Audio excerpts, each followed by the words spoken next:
안녕하세요. 올로바다 대표 김민준. 재경입니다. 네, 이제 16주차 리뷰로 돌아왔습니다. 참, 시간이 빠른 게 이제 올해도 벌써 거의 다 갔고, 16주차가 끝이 났으니까 이제 정규 시즌도 두 경기밖에 안 남았습니다. 그러니까 아마 2025년에 하는 저희의 마지막 녹화일 것 같아요. 네, 그리고 이제 NFL 리그가 이제 정규리그 마지막을 얼마 남겨두지 않았고, 또 1월부터 2월까지는 이 플레이오프와 또 슈퍼볼까지 이어질 예정입니다. 네, 16주차 리뷰 바로 시작을 해보도록 하겠습니다. 일단 LA 램스와 시애틀 시옥스의 경기부터 좀 얘기를 해보겠는데요. 연장 승부 끝에 38대 37, 시애틀 시혹스가 승리를 가져갔습니다. NFC 웨스트 선두를 다투고 있는 두 팀의 맞대결이기도 하고, 지금 이제 NFC 1번 시드를 놓고 또 다투고 있는 팀들끼리의 맞대결이기 때문에 굉장히 좀 많은 관심을 가졌던 그런 경기였는데, 글쎄요, 올 시즌 최고의 경기 중 하나가 아니었나 이런 생각이 좀 듭니다. 그러니까 걸려 있는 것들도 많았고, 뭐 경기 내용도 참 재미있었고, 어떤 음. 결말의 드라마틱함까지 뭐 여러 가지 요소가 잘 갖춰져 있었던 아주 명승부였던 것 같습니다. 뭐 전반적인 스탯 쪽에서는 LA 램스가 많이 앞섰었어요. 토탈 전진 야드라든지 뭐 턴오버, 뭐 타임 오브 포제션 이런 부분들에서 이제 LA 램스가 모두 앞서갔었고 4쿼터 중반까지만 해도 LA 램스가 투 포제션으로 앞서고 있었으니까 LA 램스가 주도하는 그런 흐름이었는데 경기 종료 8분여를 남겨둔 상황에서 경기의 변곡점이 이제 발생을 하게 되죠. 이날 이제 시애틀의 리터너 라시드 샤이드가 이 모멘텀을 바꿔준 이제 그런 주인공이었는데 이날 이제 58야드짜리 펀트 리턴 터치다운을 경기 종료 8분여를 남겨두고 이제 성공을 해내면서 좀 한 자릿수 이내로 이제 추격을 하는데 성공을 했고 뒤이어 이제 다음 시애틀의 공격에서도 샤이드가 또 한 번에 31야드짜리 러싱 플레이를 해주면서 어떤 공격의 어떤 시발점 역할을 제대로 해줬고, 결국에는 이 드라이브가 AJ 바너의 26야드 리시빙 터치다운으로 완성이 됐었거든요. 그래서 이제 게임 클락 기준으로 약 100초 만에 이 16점 차를 모두 극복을 하고 시애틀이 단숨에 동점을 만들면서 이후에 역전을 할 수 있는 이제 기반을 마련을 했습니다. 네.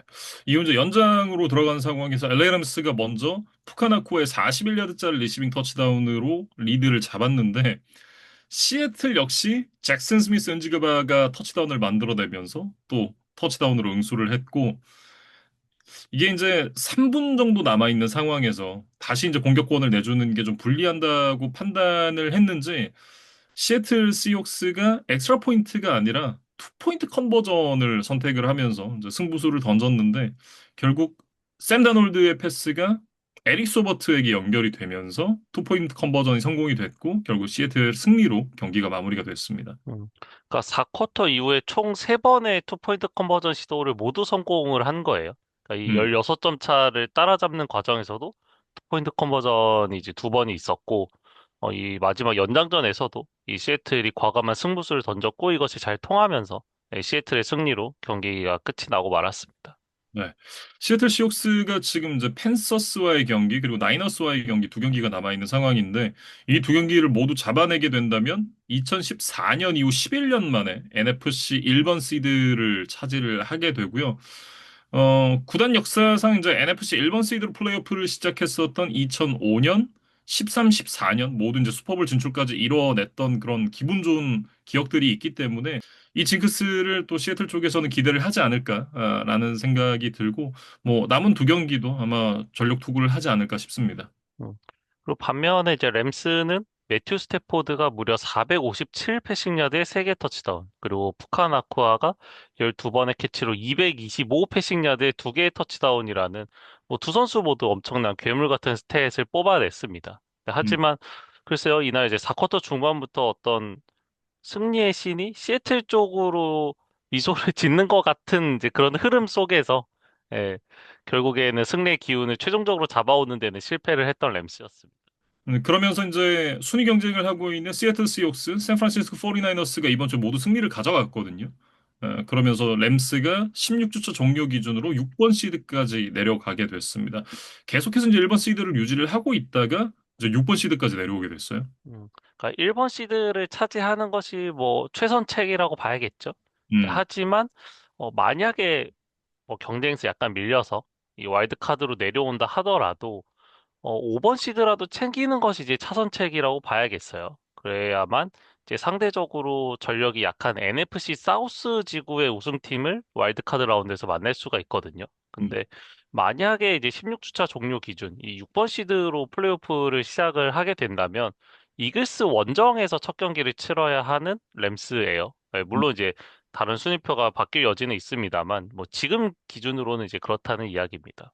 네, 그렇기 때문에 분명히 6번 시드는 이 플레이오프 진출 이후에 굉장히 험난한 길이 예상이 된다. 예, 그래서 1번 시드 혹은 5번 시드를 반드시 차지를 해야 된다라는 이야기를 꼭 드리고 싶었고, 네, 세 팀 중에 그래도 남은 대진이 가장 유리한 건 램스라고 봐야겠어요. 음, 그래서 자신들이 남은 두 경기에서 다 승리를 거두고 시애틀과 나이너스가 어차피 마지막 주에 서로 맞대결을 하기 때문에 이제 누군가는 1패를 할 수밖에 없는 상황이란 말이에요. 예, 음, 그런 것들을 잘 이용한다면 어쨌든 최소 5번 시드는 확보를 할 수 있는 램스의 상황이 아닌가, 예, 그렇게 음, 보여집니다. 네. 그리고 이제 이날 굉장히 좀 재밌는 상황이 하나 있었는데, 그 시애틀 시옥스가 이제 30대 28 두 점을 추격하고 있는 상황에서 터치다운 만들고, 그리고 동점을 위해서 투포인트 컨버전을 시도를 하는 과정에서 다놀드 패스가 이제 그 수비의 몸에 맞고 떨어지면서 이제 그대로 실패가 되는 것처럼 보였었는데, 이게 비디오 리뷰를 한 결과 미세한 차이로 이제 백패스를 한 것으로 드러나서 이게 백패스에 대한 부분은 이게 패스 실패가 아니라 펌블로 간주가 되잖아요. 그러면서 이제 이 공이 엔드존으로 굴러가가지고 공이 멈췄는데 다들 이제 이 플레이가 끝났다라고 생각을 해서 이 공에 대한 신경을 쓰지를 않은 상황에서 자크 샤보네 선수가 엔드존에서 이제 공을 잡으면서 펌블 리커버리를 한 게 간주가 돼가지고 시애틀의 투포인트 컨버전이 성공이 되는 그런 사례도 있었습니다. 이 부분은 저희가 이제 웬만해서 심판 칭찬 잘 안 하는데 심판이 굉장히 좀 잘 짚어냈던 부분이었다라고 얘기를 해야겠죠. 음. 그러니까 이 투포인트 컨버전 상황이기는 하지만 이제 일반적인 플레이와 동일한 룰이 적용됐다고 보시면 될 것 같아요. 음, 그래서 이 백패스에 대해서는 패스 실패라는 것이 없고 무조건 이제 캐치를 하지 못하면 펌블로 간주가 되는데 그 룰이 이 플레이에 적용이 됐고 어, 사실 굉장히 미세한 차이였기 때문에 이 부분에 대한 비디오 리뷰를 돌려볼 생각을 사실 안 할 수도 있었다고 생각을 했는데 어쨌든 좋은 판단과 함께 정확한 판정이 또 이루어져서 이 시애틀이 비디오 리뷰에 이제 수혜를 보면서 동점을 만들었고 여기서 알 수 있는 교훈은 이거라고 봐야겠죠. 어쨌든 볼이 데드가 됐다고 생각을 하더라도 일단은 음, 최선의 플레이를 하게 되면 이제 간혹 이런 행운을 노릴 수 있다. 이런 교훈을 또 얻을 수 있었던 플레이였던 것 같습니다. 네. 야구에서 이제 범타가 나온다고 하더라도 일루로 전력 질주를 해야 되는 이유와 비슷하다라고 얘기를 해야겠죠. 음. 어쨌든 이렇게 이제 램스와 시옥스의 경기에 대해서 얘기를 해봤고 다음은 이제 필라델피아 이글스와 워싱턴 커맨더스의 경기입니다. 20부터 18로 필라델피아 이글스가 승리를 가져갔습니다. 그러니까 이렇게 이제 플레이오프에 도전하는 팀과 탈락한 팀의 이제 대결은 앞선 이제 털스앤 풋볼보다는 조금 비중을 줄여서 저희가 리뷰를 준비를 했는데 이글스가 어쨌든 지구 라이벌 워싱턴을 원정에서 꺾고 NFC 이스트 지구 우승을 조기에 확정을 지었습니다. 사실 뭐 두 팀의 체급차를 생각을 하면 이 정도의 뭐 경기력이 맞나? 이런 생각이 들 정도였거든요. 오히려 이제 이글스가 전반을 리드를 당하는 그런 모습도 있었기 때문에 뭐 깔끔한 경기 내용은 아니었다라고 얘기를 해야 될 것 같고 뭐 이날 뭐 첫 공격에서 턴오버가 나왔던 부분 그리고 이제 역시나 계속해서 나오고 있는 투시푸시 과정에서의 페널티들 그리고 이제 키커 제이크 엘리엇이 두 개 필드골을 또 놓치는 부분도 있었었고 전반적으로 이날 승리를 가져가긴 했습니다만 팀 내부적으로는 좀 리뷰를 해야 될 내용들이 많았던 경기였다라는 생각이 들거든요. 뭐 저도 이제 그 내용에 동의를 하게 되고 그럼에도 불구하고 이제 후반전에 이 전열을 재정비를 잘 해서 역전승을 거둘 수 있었다. 이제 그거는 다행이라고 해야겠죠. 그리고 음, 이제 후반에 역전하는 과정에서는 역시 세이컨 바클리의 활약이 좀 있었습니다. 사실 바클리가 지난 시즌만큼의 폭발력을 보여주고 있지 못한 것은 사실이에요. 근데 그럼에도 불구하고 이날 132 러싱야드를 추가를 하면서 이 큰 무대인 플레이오프를 앞두고 좀 자신의 어떤 폼을 끌어올리는 이제 그런 예열하는 과정을 잘 한 것 같다. 이런 이야기를 좀 드려야 될 것 같고, 바클리는 이제 이날 활약에 힘입어서 커리어 다섯 번째 1000야드 이상 러싱 야드를 기록을 하는 이제 그런 시즌을 또 완성을 하기도 했었어요. 가장 큰 포인트 중에 하나는 그건 것 같아요. 2005년부터 이제 저희가 NFC 동부지구 우승팀의 저주를 이제 여러 번 얘기를 드렸었는데, 이게 NFC 이스트 전년도 우승팀이 그 다음 시즌에는 이제 지구 우승을 하지 못한다라는 징크스가 있었었잖아요. 이 징크스가 드디어 이글스의 지구 우승으로 깨지게 됐습니다. 음. 사실은 이런 징크스가 만들어지기 전에 2004년까지 연속 우승을 차지했던 것도 사실은 이글스였는데, 예, 뭐 다른 팀들을 제치고 이글스가 이제 가장 먼저 이 징크스를 깨는 팀으로 또 남게 됐습니다. 커맨더스 같은 경우에는 이제 제이든 데니얼스 선수를 이제 선수 보호 차원에서 남은 경기를 셧다운하기로 결정을 했죠. 그러면서 마커스 마리오타 선수가 진짜 선발로 나섰었는데 마리오타가 이날 이제 손 부상을 당하면서 서스트링 쿼터백 존 존슨 선수까지 투입을 해야 되는 상황을 맞이를 했습니다. 결국 이제 후반전에 역전을 허용하면서 경기를 내주고 말았는데 뭐 지난주에 자이언츠에게 승리를 하면서 이제 8연패를 끊어내긴 했습니다만 남은 경기에서도 승리를 추구하기는 쉽지 않은 그런 상황이다라고 얘기를 해야 될 것 같고 어차피 플레이오프 진출이 무산된 상황에서 한 번이라도 이제 높은 픽을 가져가는 게 팀 관점에선 좀 좋지 않나 개인적으로 생각합니다. 음. 워싱턴은 사실 지난 시즌 대비 가장 실망스러운 결과를 이제 받아든 팀 중에 하나로 아마 기억이 될 것 같아요. 다음 시즌에 이제 제이든 데니얼스 선수가 좀 건강하게 한 시즌을 치렀으면 좋겠다라는 그런 바람을 가져보겠습니다. 다음은 그린베이 패커스와 시카고 베어스의 경기입니다. 이 경기도 이제 연장까지 이어진 승부였는데 22대 16으로 베어스가 승리를 가져갔죠. 베어스가 이제 패커스를 상대로 극적인 역전승을 거두고 이제 사실 앞서 이제 두 팀의 1차전에서의 패배에 대한 복수도 해냈고 또 7년 만에 지구 우승에 한 걸음 만에 남겨두게 됐다. 이런 소식들이 좀 있었어요. 늘 그래왔던 것처럼 어, 베어스가 패커스를 만났을 때 뭔가 좀 이기기 힘들다. 그리고 이제 지난 맞대결 때도 저희가 리뷰를 하면서 그런 얘기를 했었었잖아요. 그런 어떤 이제 계속된 패배가 또 한 번 이어졌다. 근데 그만큼의 경기 내용 차는 아니었다라고 이제 리뷰를 했던 기억이 나는데 이날은 이제 그 격차를 조금 더 좁혔다라고 얘기를 할 수 있을 것 같습니다. 음, 사실 전반부터 베어스가 흐름이 잘 풀렸던 것은 아니었어요. 이제 첫 번째 음. 공격에서 상대 골라인 부분까지 잘 전진을 해놓고도 이 포스 앤 원에서 센터에 하이 스냅이 나오면서 다소 허무하게 이제 공격 기회를 무득점으로 날렸고 이 쿼터에도 이제 펀트만 두 번 이제 차면서 결국에는 전반을 무득점으로 이제 흘려 보냈었거든요. 그리고 이제 음. 후반에도 뭐 필드골을 성공시키면서 뭐 추격에 조금씩 나서기는 했습니다만 경기 종료 2분여를 남긴 시점에서 이미 9대 16으로 리드를 내주고 있었기 때문에 사실 베어스가 뭐 원활한 흐름으로 승리를 거둔 것은 아니었지만 경기 막판, 4쿼터 막판부터 연장전까지의 집중력이 좀 빛나면서 승리를 가져갈 수가 있었습니다. 네. 행운도 굉장히 많이 따랐죠. 특히 이제 이날 그 온사이드 킥을 시도를 하면서 상대 리시버가 공을 좀 더듬는 사이에 리턴에 성공을 했었던 모습도 있었고 그렇게 이제 마지막 기회를 얻은 상황에서 24초를 남겨놓고 포스 앤 포 상황까지 또 몰리는 상황이 있었는데 켈러 윌리엄스가 이제 라울 러닝을 잘 타면서 이제 코너 쪽에서 자유의 몸이 됐었던 자데 워커 선수를 놓치지 않았고 결국 경기가 이제 연장까지 이어지게 됐었죠. 음. 그리고 이제 연장에서 상대의 스냅 미스를 통해서 실점 위기를 넘긴 이후에 이 케일러 윌리엄스가 이날 경기 통틀어 이 최고의 패스를 DJ 무어에게 던지면서 46야드짜리 끝내기 터치다운 패스가 나왔고 이제 승부도 이제 그 순간에 곧바로 종료가 됐었습니다. 이 경기에서 이제 시카고 베어스가 승리를 하고 라이언스가 패배를 하면서 베어스는 플레이오프 진출을 확정을 짓게 됐는데 남은 두 경기에서 이제 1승만 거두게 되면 지구 우승까지 확정을 짓게 됩니다.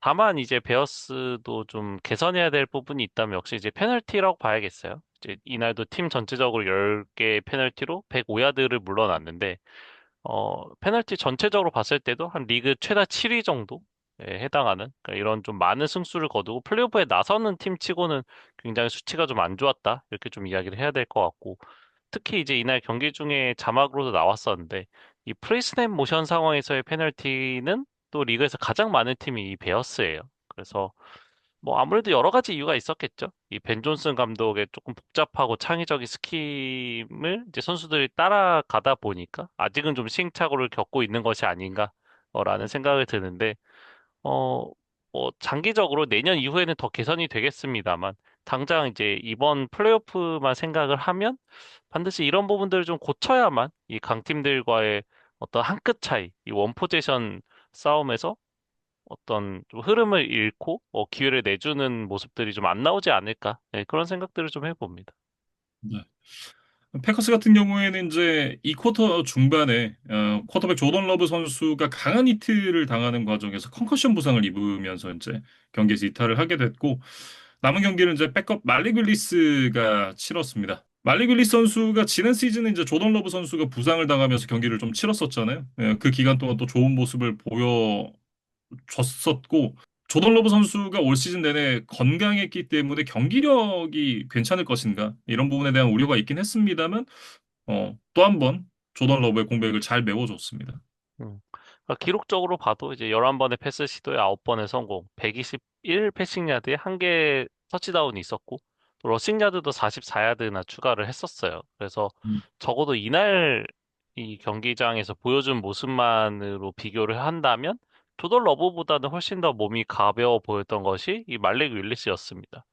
음. 다만 이제 연장전 고포리 상황에서 이제 센터와 미스커뮤니케이션이 나오면서 스냅을 제대로 받지 못하고 이제 결정적인 펌블 턴오버를 하면서 이 연장전 패배의 빌미를 좀 제공했던 것은 아쉬웠지만 애초에 이제 백업 쿼터백에게 거는 기대치라는 것을 감안을 하면 사실 패커스가 그 이전에 이제 승리를 좀 마무리를 했었어야 되는 것이 아닌가 그런 생각이 좀 듭니다. 뭐 조던 러브가 이제 언제 복귀할지에 대한 부분은 이제 정확하게 나오진 않았습니다만 뭐 남은 두 경기 중에 한 경기만 잡으면 플레이오프에 올라갈 수 있는 상황이기도 하고 마지막 주차 경기가 또 미네소타 바이킹스와의 경기이기 때문에 설령 뭐 조던 러브가 마지막 주차에 나올 수 있다고 하더라도 패커스가 뭐 절망적인 상황은 아니다라고 이제 보여지고요. 만약 이제 지금 순위대로 베어스가 2번 시드, 패커스가 7번 시드로 가게 된다면 와일드카드 라운드에서 두 팀이 또 한 번 붙게 됩니다. 네, 그렇기 때문에 이번 대결의 결과 그리고 지난 대결의 결과 이 부분을 감안하면 다음번에 또 어떻게 될지가 굉장히 궁금해지거든요.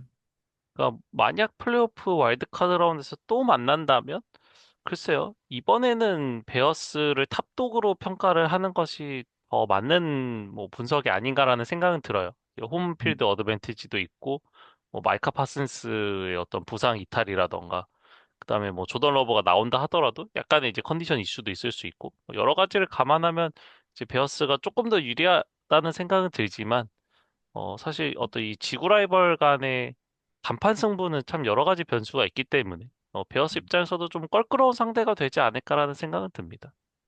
다음은 이제 템파베이 버커니어스와 캐롤라이나 팬서스입니다. 23대 20으로 캐롤라이나 팬서스가 승리를 가져갔는데 지금 이제 16주차에 와서야 두 팀이 이제 시즌 첫 맞대결을 펼쳤어요.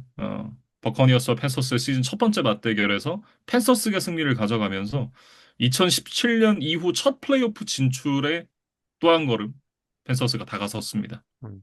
뭐 두 팀 모두 이제 이날 경기 전까지 뭐 승패도 똑같았고 뭐 전력도 이제 엇비슷하다는 이제 분석들이 있었던 만큼 이날 경기 내용도 굉장히 좀 치열했었어요. 이 경기 시작부터 경기가 끝날 때까지 원 포지션 이내로 계속해서 엎치락 뒤치락 하면서 접전을 펼쳤던 두 팀이었는데 이 승부의 결정적인 어떤 마침표를 찍은 거는 이제 루키 레이선 랜섬이라는 선수의 활약이 있었습니다. 경기 종료 42초를 남기고 레이선 랜섬이 게임 스닝 인터셉션을 만들어내면서 팀의 승리를 지켜내는 중요한 역할을 수행을 해줬고 특히 이제 지난주에 세인츠와의 경기에서 이제 타일러 샥 선수에게 쓸데없는 퍼스널 파울을 범하면서 결승 필드골을 허용하는 그런 이제 원인 제공을 했던 선수였었잖아요. 한 주 만에 본인의 잘못을 만회하는 데 성공을 했습니다. 그러니까 저희가 지난주에 이런 랜섬 같은 이제 젊은 선수들이 큰 실수를 했을 때 어떻게 이것을 뭐 헤쳐 나가야 되느냐, 극복해야 되냐 할 때 사실 지나간 것은 있고 이제 다가오는 경기에 집중을 해야 된다라는 이제 좀 원론적인 이야기를 드렸는데 랜섬이 그것을 잘 실천을 했던 것 같아요. 그래서 선수 본인에게도 굉장히 빠른 시간 안에 이런 이제 클러치 플레이를 통해서 팀의 이제 영웅이 됐기 때문에 지난 실수를 잊고 남은 시즌 그리고 이제 플레이오프에 진출하게 된다면 플레이오프까지 이 기세를 좀 이어갈 수 있지 않을까 그런 기대를 좀 해봅니다. 전반적으로 이제 흐름 자체가 캐롤라이나 팬서스는 시즌 초반에 부진하다가 올라오는 흐름이고 벅스는 시즌 초반에 좋았다가 내려가는 흐름이잖아요. 양 팀의 쿼터백들도 좀 비슷한 느낌인 것 같습니다. 브라이스 영 선수가 이날 이제 191야드에 두 개 터치다운, 인터셉션 없는 깔끔한 경기를 보여줬던 반면 베이커 메이필드는 이날 145야드에 하나의 터치다운, 하나의 인터셉션을 기록을 하면서 최근에 하향세를 또 이어갔고 메이필드가 이제 두 경기 연속 200야드가 안 됩니다.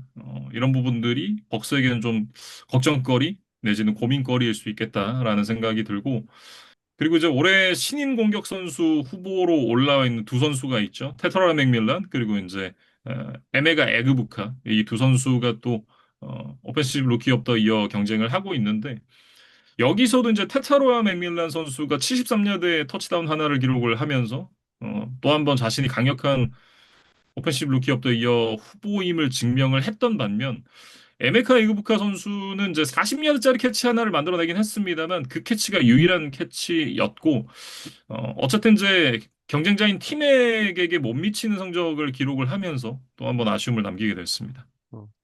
그리고 뭐 맥밀란이 이제 계속해서 약체였던 펜서스 소속이기 때문에 만약에 펜서스가 지구 우승을 차지하고 플레이오프에 나간다면 이런 부분들도 이 투표 선정단에게 좀 어필이 되는 요소가 아닐까라는 생각을 또 해봐요. 그래서 음. 잔여 일정을 보면 이제 펜서스는 시옥스를 만나고 벅스는 이제 돌핀스 원정을 떠나는 이제 17주차 일정이 기다리고 있는데 만약에 펜서스가 시옥스에게 승리를 거두고 벅스가 이제 패배를 하게 된다면 17주 차에 곧바로 이 지구 우승이 확정이 되거든요. 펜서스가 조기에 그런 것들을 확정할 수 있을지에 대한 것들도 좀 지켜봐야 될 것 같고, 만약에 이제 둘 다 승리를 거두거나, 뭐 둘 다 지거나, 아니면 이제 펜서스는 패하고 벅스는 승리하게 되는, 뭐 그런 시나리오가 나온다면, 이 18주 차 마지막 대결에서 두 팀의 운명이 좀 갈릴 것으로 보입니다. 네.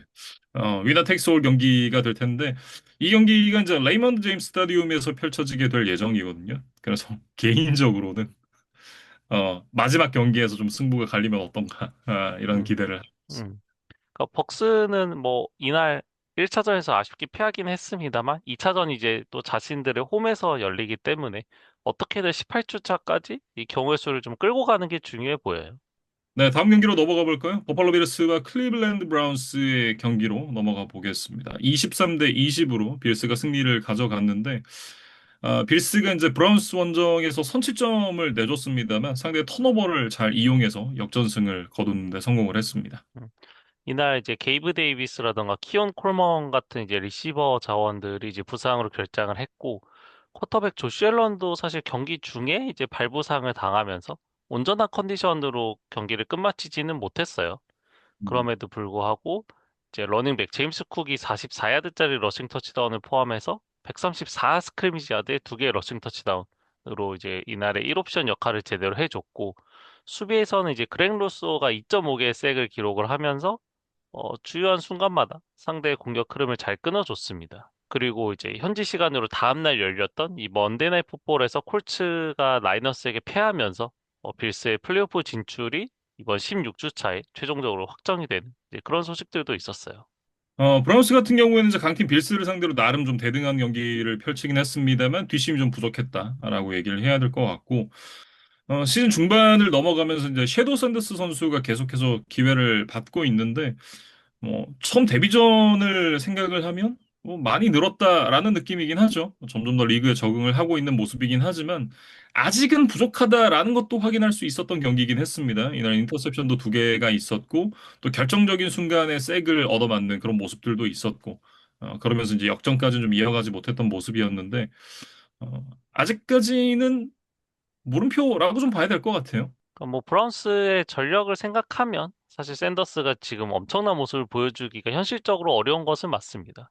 근데 이제 음. 전체적인 경기 운영에서 분명히 더 나아진 모습, 이제 프로 쿼터백 같은 모습이 좀 보인다? 라는 거에 대해서는 뭐 높은 점수를 주고 싶지만, 이날 경기에서도 나왔듯이 어떤 중요한 상황, 그다음에 막판에 약간 클러치 플레이가 나와야 되는 어떤 본인이 해결을 해줘야 되는 상황에서의 어떤 해결사 본능은 아직은 좀 잘 나오지 않았던 것 같아요. 예, 그래서 이런 부분들은 뭐 자녀 시즌 그리고 이제 다음 시즌까지 기회를 받게 된다면 계속해서 샌더스에 좀 과제가 되지 않을까 싶습니다.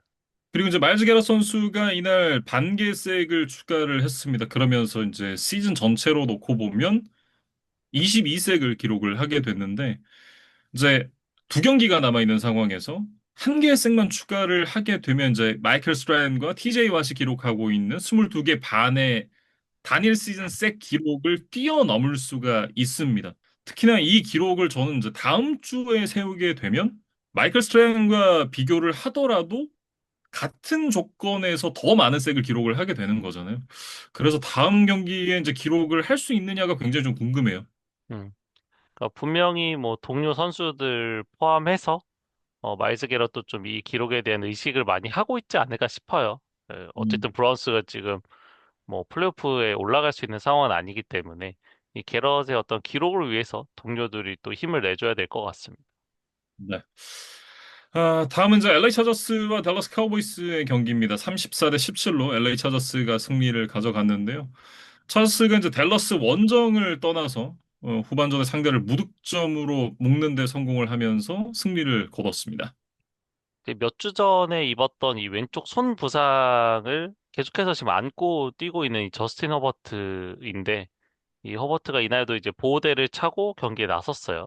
그리고 이제 인터뷰에서도 점점 이 보호대를 찬 것에 대한 좀 적응이 된 것 같다. 라는 이야기를 음, 했는데 실제로도 이날 이제 79.3%의 패스 성공률, 그다음에 이제 턴오버 없이 300 패싱 야드에 두 개의 패싱 터치다운을 기록을 하면서 패스 레이팅이 무려 132.8점이 나왔거든요. 그래서 뭐 패스 성공률이라던가 패스 레이팅 이런 이제 주요 기록들에서 이번 시즌 뭐 최고의 지표가 나왔을 정도로 좋은 경기력을 보여줬던 허버트였습니다.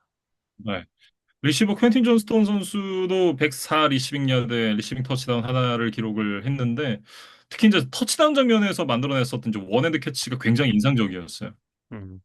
그래서 차저스는 앞서 이야기했던 이 빌스와 같이 다음날 콜츠가 먼데이나잇 풋볼에 패하면서 2년 연속 플레이오프 진출이 확정이 됐습니다. 그래서 음.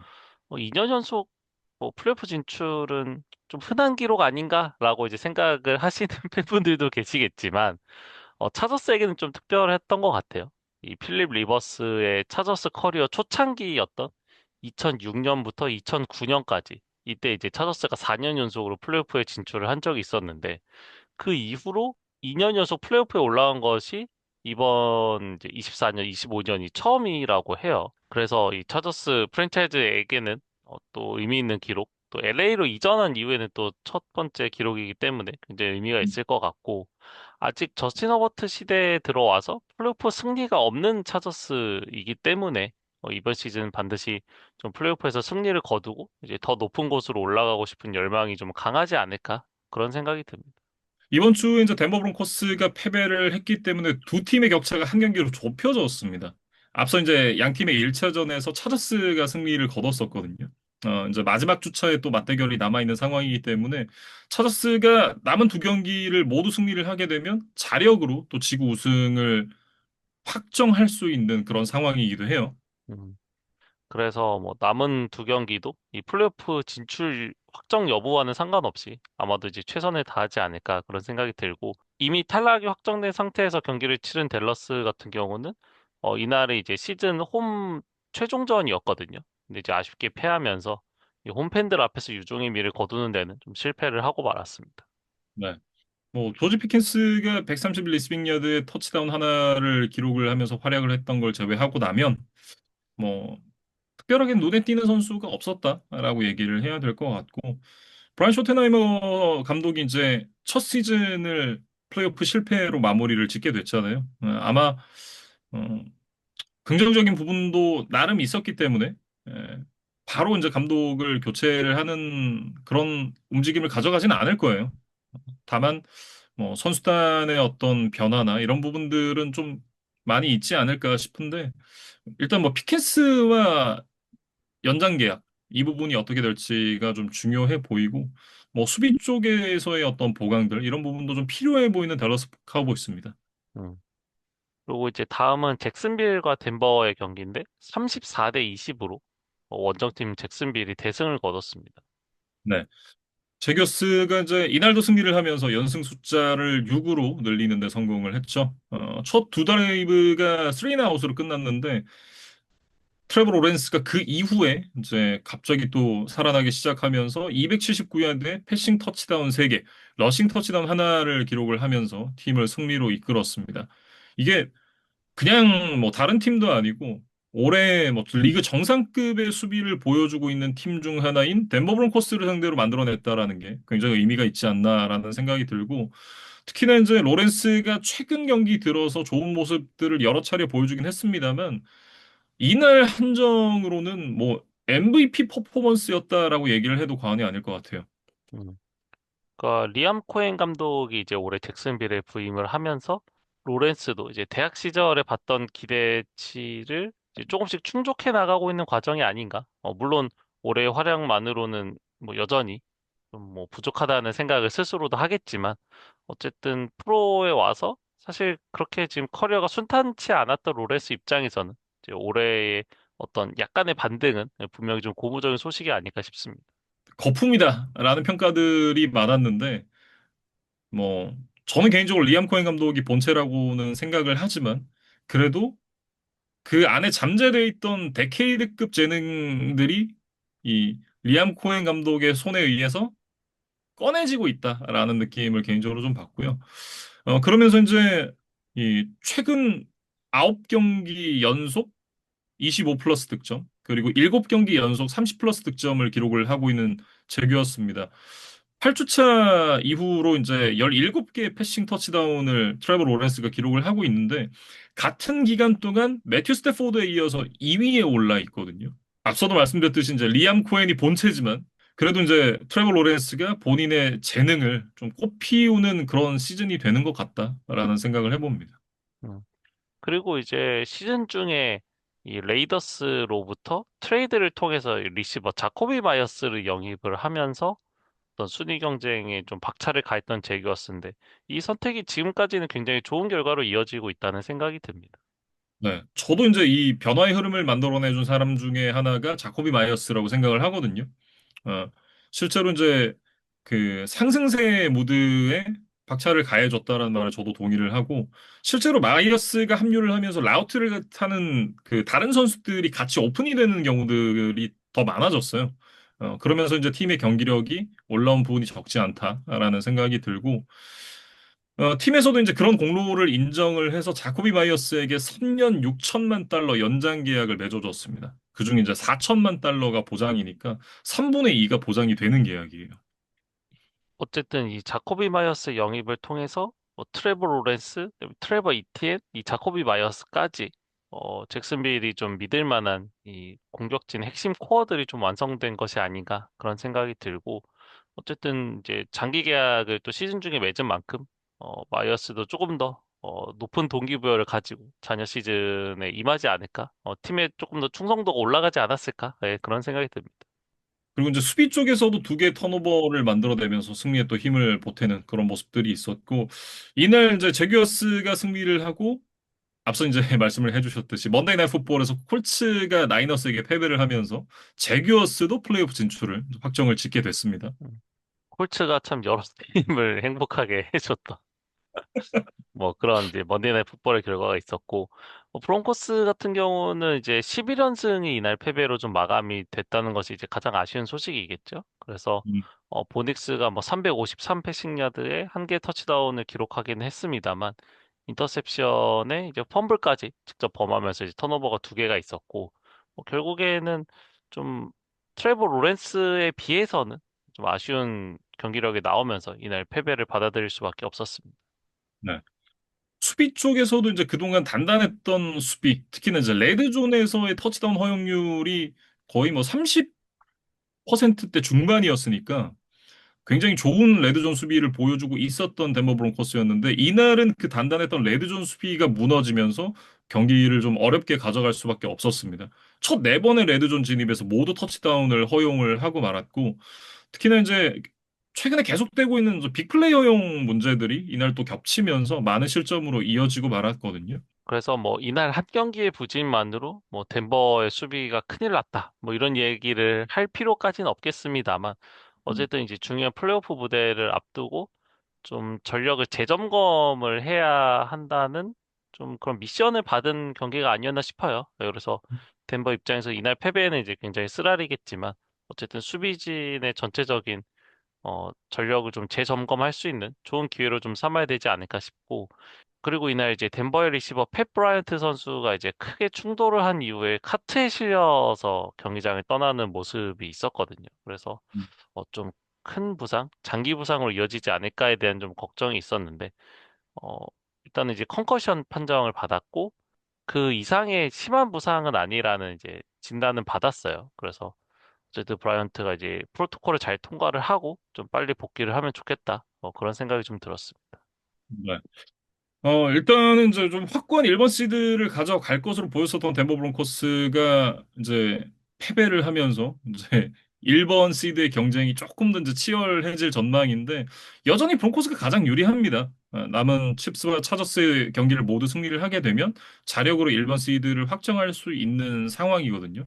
다만 마지막 주에 차저스와의 경기가 남아 있기 때문에 아직 방심할 수 있는 상황은 아니다라고 얘기를 하고 싶습니다. 그러니까 덴버가 17주 차를 승리를 하고 차저스가 17주 차에 패배를 하게 되면 지구 우승을 조기 확정을 짓기 때문에 그렇게 되면 차저스는 사실 마지막 주차에 좀 주전들을 빼고 와일드 카드 라운드를 준비하는 이제 그런 쪽으로 흘러갈 수가 있거든요.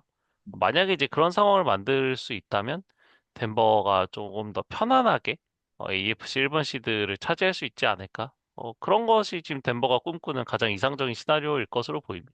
다음은 피츠버그 스틸러스와 디트로이트 라이언스의 경기입니다. 29대 24로 피츠버그 스틸러스가 승리를 가져갔는데요. 정말 이제 플레이오프 진출을 간절하게 바라고 있는 두 팀 간의 맞대결에서 스틸러스가 승리를 가져갔습니다. 음. 러닝백 젤런 워렌의 맹활약에 힘입어서 스틸러스가 4쿼터 중반까지 12점 차의 리드를 가지고 있었어요. 근데 이 리드들을 이제 모두 날리면서 이제 경기가 접전으로 흘러갔는데 라이언스의 러닝백 자미르 깁스에게 터치다운을 허용한 뒤에 스틸러스의 키커 크리스 보스웰이 37야드의 아주 쉬운 이제 가까운 거리의 필드골을 실패를 하면서 사실 경기가 더 미국속으로 빠져들었고 경기 종료 2분여를 남기고 이제 터치다운을 허용을 하면 역전패를 당할 위기에 놓였던 이제 피츠버그였었거든요. 그리고 이제 그 드라이브에서도 피츠버그 수비진이 두 개의 페널티를 범하면서 29야드를 손해를 보는 사이에 라이언스는 이제 제러드 고프의 중거리 패스들이 연달아 성공을 하면서 경기 종료 25초를 남겨놓고 스틸러스 엔드존 1야드 지점까지 라이언스가 들어오는 이제 그런 상황이 있었습니다. 그래서 사실 여기서부터는 라이언스의 역전승 확률이 훨씬 높았던 상황이었죠. 네. 뭐 1야드니까 사실 뭐 네 번의 기회 안에 한 번만 들어가면 되는 그런 손쉬운 상황이었었는데 여기서 이제 논란이 될 만한 그런 판정들이 좀 쏟아지면서 경기가 스틸러스의 승리로 끝이 났습니다. 먼저 이제 제러드 고프가 아몰라 세인 브라운에게 이제 터치다운 패스를 연결을 하면서 이제 역전이 되는 상황이었는데 여기서 이제 아이작 테슬라 선수의 오펜시브 패스 인터피리언스가 있었다는 판정이 나오면서 터치다운이 취소가 됐고 그리고 이제 마지막 포스앤골 상황에서 다시 한번 이제 아몰라 세인 브라운이 이제 엔드존 근처에서 공을 캐치를 하고 다운되기 직전에 제로거프에게 이제 레터럴 패스를 하면서 고프가 엔드존을 넘어가는 그런 장면이 나왔었는데 이게 또 이제 아몰라 세인 브라운이 최초의 캐치를 만들어내기 전에 제일런 램지를 방해했다는 오펜시브 패스 인터페런스 콜이 또 나오면서 터치다운이 또 한 번 취소가 됐어요. 음. 그러니까 이 패스 인터피어런스 콜에 대해서는 이제 주관적인 요소가 개입될 수밖에 없죠. 그런데 이제 테슬라의 OPI 판정 같은 경우에는 공을 받지 않는 선수가 이제 수비수의 진로를 방해하는 컨택을 했다라는 이제 이유인데 테슬라가 의도적으로 방해를 했는지 사실 조금 애매한 부분이 있어 보이고, 그 음, 다음에 이제 그런 의도가 있었다 하더라도, 이제 이 컨택의 정도가 그렇게까지 강하지 않았다는 여론이 좀 상대적으로 높은 것 같아요. 이제 그러다 보니까 이제 좀 논란의 판정이라는 이야기들이 나오는 것 같고, 이 두 번째 아몰라 세인트 브라운의 OPI 판정 같은 경우에도 이제 팔을 사용해서 상대를 떨쳐내고 이제 공간을 만들어냈다는 것이 이제 판정의 이유로 보이는데 이 정도는 이제 서로의 어떤 손싸움, 그러니까 핸드파이팅으로 봐도 되는 것이 아니냐는 이야기들이 좀 있는 것 같아요. 그래서 결과적으로 이것이 명백한 오심이다라고 저희가 이야기를 하기에는 이 PI 반칙 자체가 조금 주관적인 요소가 있다 보니 그렇게 말씀드리기에는 좀 조심스러운 부분이 있습니다만 이 승부가 결정이 될 수 있는 이 마지막 클러치 상황에서 매우 빡빡하게 기준이 좀 적용이 되면서 이 라이언스가 결과적으로 좀 불리함을 안을 수밖에 없었다. 정도는 음. 좀 이야기를 드려도 될 것 같아요. 그래서 이 마지막 순간에는 어쨌든 선수들의 어, 손에서 좀 승부가 결정되고 정말 이제 반드시 판정의 개입이 필요한 정도의 컨택이라던가 어떤 몸싸움 이런 것들만 이제 판정을 하는 것이 그동안에 좀 기조였다는 생각을 하는데 이날은 좀 유독 좀 굉장히 빡빡하고 보수적인 콜들이 마지막 순간에 연달아 좀 불렸던 것이 아닌가라는 생각이 듭니다. 패스 인터피리언스가 이제 디펜스 쪽도 마찬가지지만 사실 이제 코에 걸면 코걸이, 귀에 걸면 귀걸이 같은 느낌이 있어서 항상 좀 볼 때마다 애매한 것 같기도 하고 그러면서도 이건 좀 아니지 않나 싶은 그런 이제 장면들이 나오곤 하는데 이날 경기는 마침 또 이제 그 한 번의 드라이브에서 두 번이 겹치면서 더 좀 논란이 되는 게 아닌가라는 생각이 들고요. 디트로이트는 어쨌든 이제 이날 패배를 하면서 플레이오프 진출 가능성이 굉장히 희박해졌습니다. 탈락이 확정된 건 아니지만 지금 두 경기를 남겨둔 시점에서 7번 시드 패커스와의 경기 차를 줄이질 못했어요. 그러면서 이제 한 경기 반차가 여전히 유지가 되고 있는 상황이고 패커스가 남은 두 경기를 전패를 하고 라이언스가 남은 두 경기를 모두 이겨야 되는 상황인데 뭐 패커스가 이제 마지막 주차 경기가 바이킹스와의 맞대결이 남아 있거든요. 네. 사실 뭐 이런 부분들까지 고려를 한다 그러면 뭐 실질적으로는 아주 아주 아주 아주 힘들다라고 얘기를 해야겠죠. 음.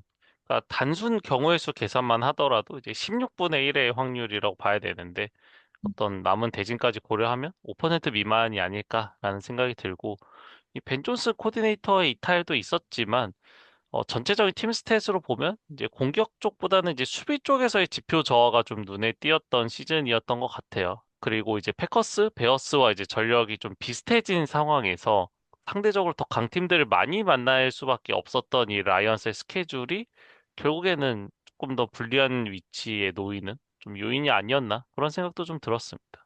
반면 스틸러스 같은 경우는 이제 레이븐스와의 격차를 두 경기로 벌리는데 성공을 했습니다. 이제 남은 두 경기에서 1승만 거두더라도 자력으로 지구 우승을 확정짓게 되는 아주 이제 유리한 상황에 놓이게 됐고 라마 잭슨이 이제 없는 사이에 멀리 달아나지를 못하면서 추격을 허용하기도 했습니다만 결국 이제 맞대결에서 승리를 하면서 모멘텀을 좀 가져왔던 게 결정적인 요인이 아니었나라는 생각이 들고 마지막 주에 이제 레이븐스와의 맞대결이 기다리고 있기 때문에 피츠버그가 다음 주 브라운스와의 경기에서 깔끔하게 미리 그런 이제 킹우의 수를 지우는 게 좀 안전해 보인다라는 생각이 들고 최근 5년 동안 이제 4번 플레이오프에 나서긴 했습니다만 지구 우승을 한 지는 꽤 오래됐거든요. 2020년이 마지막 지구 우승이니까 지구 우승을 확정짓게 되면 이제 5년 만에 지구 우승을 하게 된 스틸러스입니다. 음. 그러니까 시즌 전 예상을 고려를 하면 가장 약점이 없어 보였던 레이븐스, 그다음에 이제 조버로라는 파괴적인 쿼터백을 가지고 있는 벵갈스, 와 비교했을 때 사실 스틸러스의 우승 가능성을 그렇게 높게 본 사람은 많지는 않았을 거예요. 그러니까 아마 브라운스를 최하위에 놓고 스틸러스가 뭐 한 3위, 뭐 잘해봐야 2위 정도가 아닐까라는 예측을 했었는데 어쨌든 뭐 앞선 두 팀이 이제 쿼터백들의 부상 등의 이슈로 좀 헤매는 사이에 에런 로저스를 영입했던 스틸러스가 아주 유력한 지구 우승 후보가 됐습니다. 네. 다음 경기는 라스베이거스 레이더스와 휴스턴 텍산스의 경기입니다. 23대 21로 휴스턴 텍산스가 승리를 가져갔는데요. 휴스턴이 이제 손쉽게 레이더스를 꺾고 7연승 행진을 이어갔습니다. 그러니까 양 팀의 전력 차를 감안하면 탑독이었던 텍산스가 다소 고전하는 흐름도 있기는 했습니다만 쿼터백 데릭 스팅리 주니어의 픽식스가 있었고 그다음에 이제 49, 50, 55야드. 꽤 이 장거리 필드골 시도가 여러 차례 있었는데 이 세 차례를 모두 성공을 시켰던 키커 카이미 페어베어. 그다음에 이제 상대 수비의 미스들을 적절히 잘 활용하면서 어쨌든 휴스턴이 업셋을 허용하지는 않았습니다. 그래서 음, 이 수비의 핵심이라고 볼 수 있는 윌 앤더슨 주니어가 이제 경기 후 인터뷰를 했던 것을 살펴보면 우리가 이기기는 했지만 우리가 생각하는 어떤 경기력 스탠다드, 어떤 그런 기준치에는 미치지 못하는 게임이었다고 생각을 한다. 이렇게 좀 냉정한 평가를 했던 인터뷰가 좀 인상적이었는데, 이 굉장히 젊은 선수가 어떤 당장의 1승에 만족하지 않고 어떤 더 높은 곳, 그다음에 이제 그 과정에 대한 이제 고민을 많이 한다는 것 자체가 어떤 그런 자신들에게 굉장히 엄격한 이런 애티튜드 이런 것들 굉장히 좀 성숙해 보였다. 예, 그리고 텍산스의 최근 팀 분위기를 잘 알 수 있는 대목이 아니었나 싶고 텍산스는 이제 남은 차저스, 네, 콜츠와의 경기 중에 한 경기만 승리를 거두면 이제 플레이오프 진출이 확정이 되거든요. 그래서 덴버라던가 뉴잉글랜드 중에 이제 2번 시드로 내려오는 팀이 생기게 된다면 휴스턴의 와일드카드 라운드 상대가 되지 않을까라는 생각이 들어요. 근데 네. 지금 텍사스가 뭐 7번 시드가 유력한 것과는 별개로 굉장히 지금 탄탄한 전력, 그다음에 상승세를 보여주고 있기 때문에 텍사스를 만나는 팀은 굉장히 좀 까다롭게 느낄 수밖에 없겠다. 예, 이 수비가 강하고 그다음에 또 쿼터백이 또 탄탄한 팀이기 때문에 분명히 텍산스도 호락호락한 상대는 아닐 것이다라는 생각이 듭니다.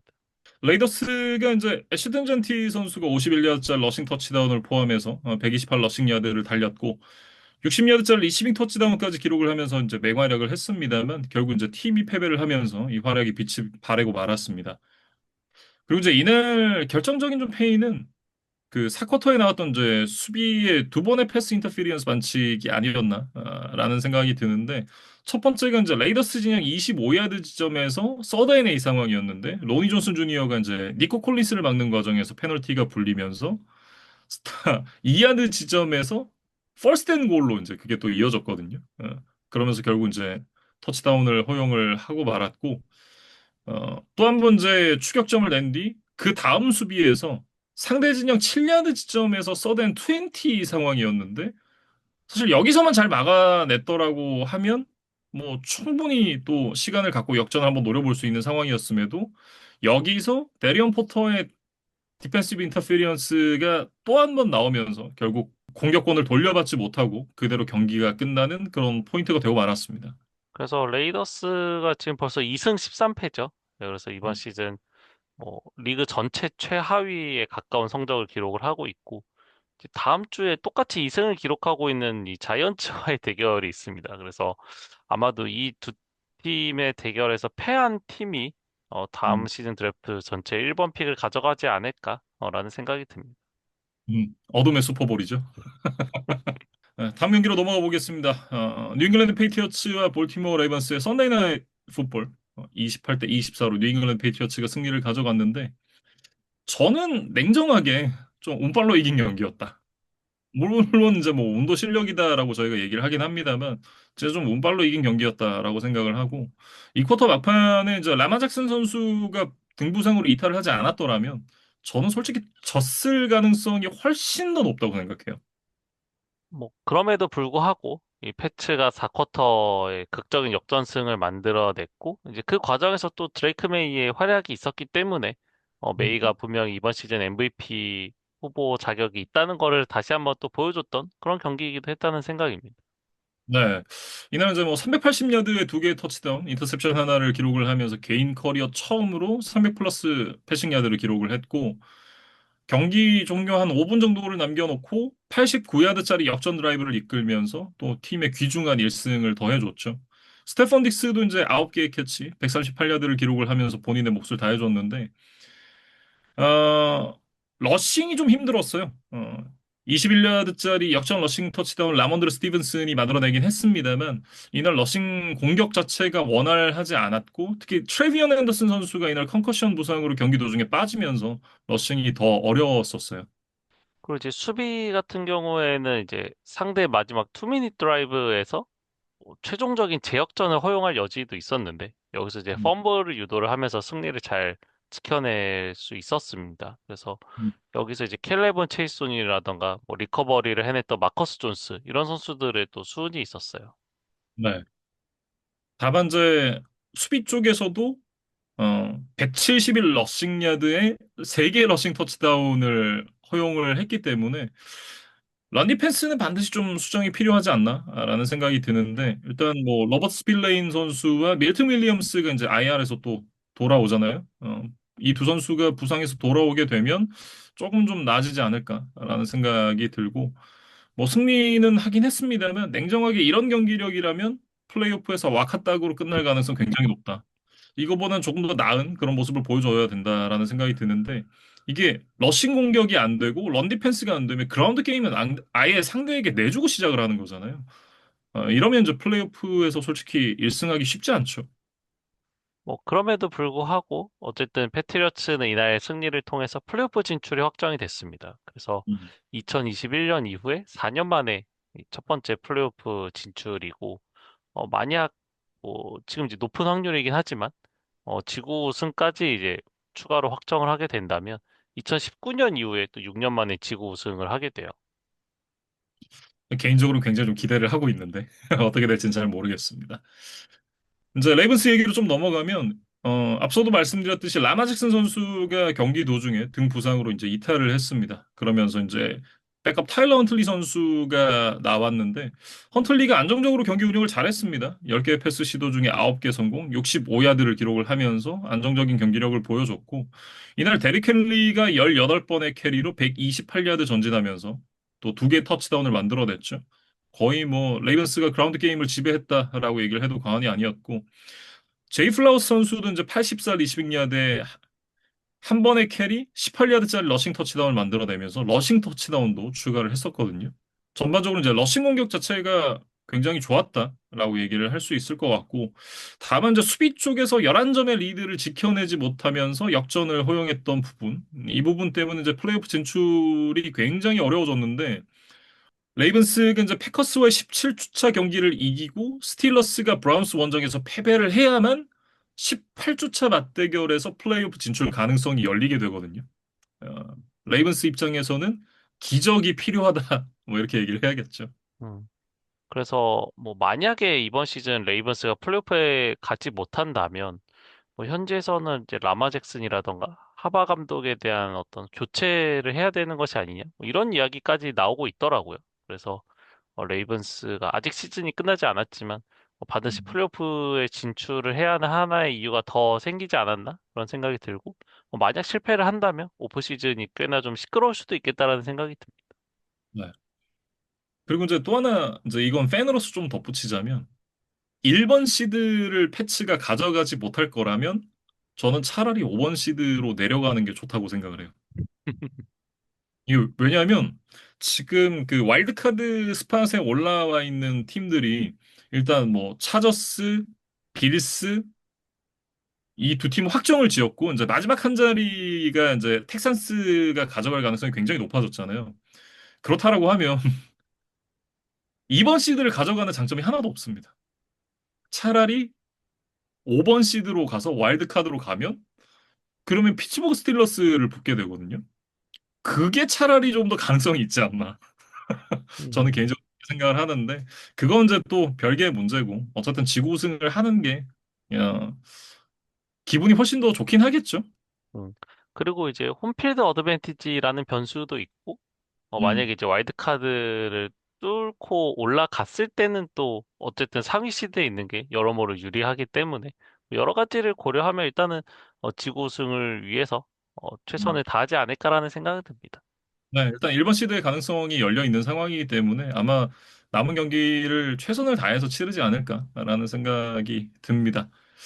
마지막 경기로 넘어가 보죠. 먼데이 나잇 풋볼 경기였던 샌프란시스코 49어스와 인디애나폴리스 콜츠의 경기입니다. 48대 27 나이너스가 승리를 가져갔는데 나이너스가 이제 콜츠를 꺾고 NFC 5번 시드로 올라갔습니다. 음. 나이너스도 여전히 뭐 지구 우승이라던가 1번 시드에 대한 가능성이 여전히 남아 있어요. 그래서 음, 어, 사실은 뭐 시애틀과 LA 램스의 대결에 이제 많은 초점이 맞춰져 있었지만 나이너스도 조용히 계속해서 추격을 이어오고 있었습니다. 네. 이날 경기가 이제 슈트아웃 양상으로 흘러가다가 후반전에 나이너스로 급격하게 이제 기울어지면서 큰 점수 차로 끝이 나게 됐는데 리버스가 마지막에 인터셉션을 던지긴 했습니다만 그래도 아직은 본인이 살아있다라는 걸 좀 보여줬던 경기가 아니었나 개인적으로 좀 평가를 하거든요. 음.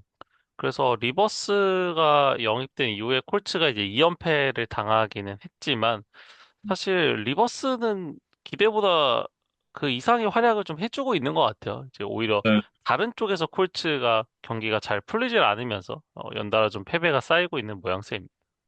그렇습니다. 개인적으로 이제 이날 중계하면서 굉장히 재밌었던 건 그 중계 중간중간 이제 다른 화면 보여줄 때 이게 펀터 토마스 몰스테드 선수가 심심해하는 걸 보여준 장면들이 나왔었거든요. 이날 나이너스가 펀트를 한 번도 안 차고 경기를 끝냈어요. 진짜 개꿀이었죠. 이런 펀터면 저도 하고 싶다. 이런 멘트를 좀 하고 싶었는데 좀 참느라 혼났습니다. 음. 그러니까 펀트가 한 번도 없었다는 거는 이제 그만큼 공격이 잘 풀렸을 가능성이 높다는 뜻이고 실제로 음, 나이너스가 이날 거의 50점에 가까운 대량 득점을 해냈기 때문에 뭐 몰스테드도 좀 기분 좋은 휴식을 할 수 있었던 하루였던 것 같습니다. 네. 라이너스 같은 경우는 이제 이날 브록 퍼디가 개인 커리어 하인 5개의 터치다운 패스를 기록을 하면서 물오른 경기력을 보여줬는데 그것도 이제 4명의 리시버들에게 터치다운 패스를 나눠서 던지면서 공을 고르게 배분하는 모습까지 보여줬거든요. 리시버를 타지 않는다라는 걸 이제 보여주는 그런 모습이었고 다만 이제 이날 조지 키틀 선수가 발목 부상으로 이탈을 하게 됐습니다. 힙드롭 태클 맞으면서 이제 발목 부상을 입게 됐는데 다행히 아주 큰 부상은 아니라 그래요. 지금 이제 훈련은 안 했지만 경기에 나설 수 있을지 여부는 체크를 해보겠다라고 얘기를 하는 걸 보면 어, 하이앵클 스프레인이나 이제 뭐 그런 부상은 아니다라고 이제 말씀을 드릴 수가 있습니다. 이게 부상이 크지 않다는 얘기는 정규 시즌에는 못 나올 수 있지만 플레이오프에는 나설 가능성이 굉장히 높다라는 얘기거든요. 나이너스 입장에서 굉장히 좀 다행스럽다라고 얘기를 해야겠죠.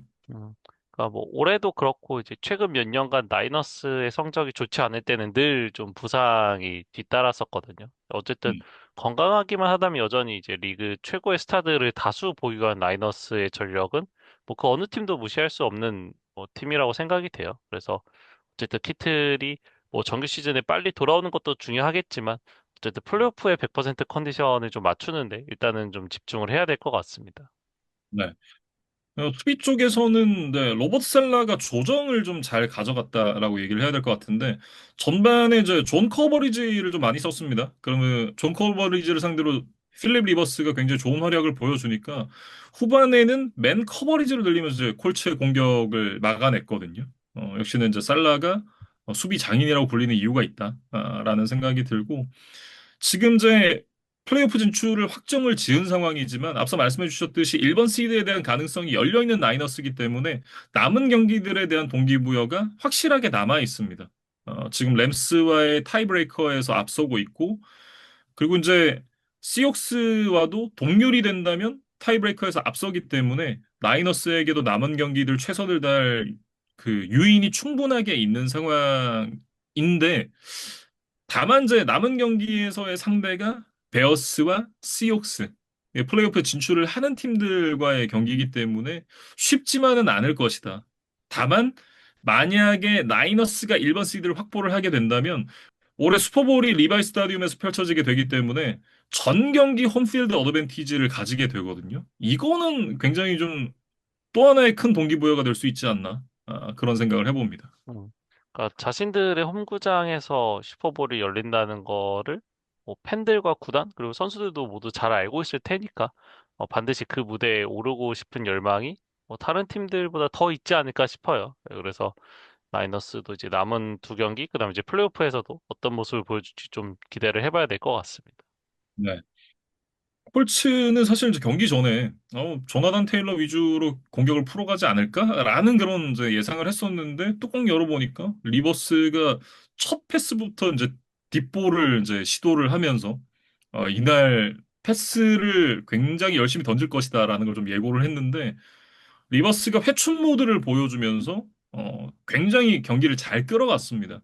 다만 이제 마지막에 좀 급하게 드라이브를 이끌어가다 인터셉션을 기록을 하긴 했습니다만 이날 277야드에 2개 터치다운을 또 기록을 했었거든요. 알렉 피어스 선수도 딥스웬 역할을 잘 해주면서 4개의 캐치, 86야드 2개의 터치다운으로 맹활약을 펼쳤는데 나머지 선수들의 활약, 특히 이제 조나단 테일러의 활약이 굉장히 좀 미미했다라는 말씀을 드리고 싶고 리버스와 뭐 손발이 안 맞는 부분도 있겠습니다만 냉정하게 얘기해서 콜츠의 리시버들이 기량 미달에 가까운 모습을 이날 좀 보여줬다라고 좀 얘기를 해야 될 것 같아요. 뭐 드랍들도 많았고 그 리버스가 던지는 패스와는 좀 다른 길로 가는 그런 경우들도 있었고 그런 부분들을 생각을 해보면 어, 리버스는 잘했지만 오히려 다른 선수들이 좀 잘 못했다라고 평가를 해야겠죠. 음. 그래서 사실은 콜츠가 이번 시즌 초중반 정도만 하더라도 AFC 1번 시드 후보로 이제 꼽힐 때도 있었고 지구 우승은 충분히 따놓은 것이 아닌가라는 이제 여유 있는 격차를 좀 가지고 있을 때도 있었습니다만 하지만 이제 최근 7경기에서 1승 6패로 급격하게 좀 하락세에 접어들면서 이제는 플레이오프 진출마저도 이제 거의 좀 희박해진 것 같아요. 예, 그 가능성이 굉장히 지금 떨어져 있는 상태고 2012년 이제 시카고 베어스 이후로 첫 8경기에서 7승 1패로 출발한 뒤에 플레이오프에 탈락을 하는 또 좀 안타까운 사례로 남게 되지 않을까. 현재로서는 그럴 가능성이 좀 매우 높아 보입니다. 아, 이렇게 이제 16주차에 펼쳐졌던 경기들, 주요 경기들을 리뷰를 해봤는데, 앞서 저희가 오프닝 때도 말씀을 드렸습니다만, 이제 이 녹화가 올해의 마지막 녹화입니다. 아마 내년에 또 새롭게 인사를 드리게 될 것 같은데, 미리 이제 새해 복 많이 받으시라는 인사 전해드립니다. 음, 새해 복 많이 받으시고, 네, 저희는 크리스마스 경기 포함해서 이제 열렸던 이제 17주차 경기 리뷰들을 가지고 다음 주에 다시 돌아올 수 있도록 하겠습니다.